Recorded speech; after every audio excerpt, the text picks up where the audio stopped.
A preliminary report into last month's fatal Air India crash depicted confusion in the cockpit after the plane's engine fuel cutoff switches flipped almost simultaneously and starved the engines of fuel.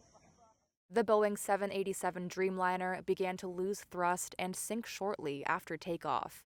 The report from Indian accident investigators did not say how the switches could have flipped to the cutoff position during the flight. From the findings, Former pilot and senior lecturer at Buckinghamshire New University, Marco Chan, says he believes it was a chip malfunction rather than human error that led to the crash. He points to a previously issued service bulletin from the engine manufacturer advising maintenance of a flawed chip to prevent signal loss. I believe the FAA has, or together with GE General Electric, the engine manufacturer, has issued a service bulletin.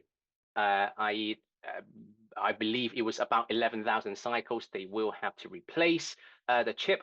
And if it is not replaced or maintenance isn't done correctly, it could lead to intermittent loss of signal. Once you have a loss of signal, the fuel isn't commanded, i.e. in the cutoff position, then there's no fuel going to the engine. Chan says it would be a challenge for pilots to accidentally move the switches into the cutoff position. You have to physically sort of not pull the pin, but if you have to pull the toggle out, then it can move to a different position. So you do have to do it on purpose, not accidentally knocking it to the wrong position.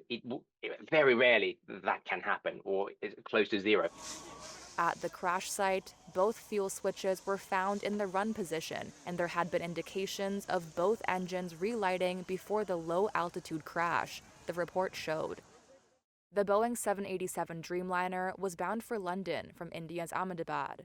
The crash killed 260 people, making it the world's deadliest aviation accident in a decade.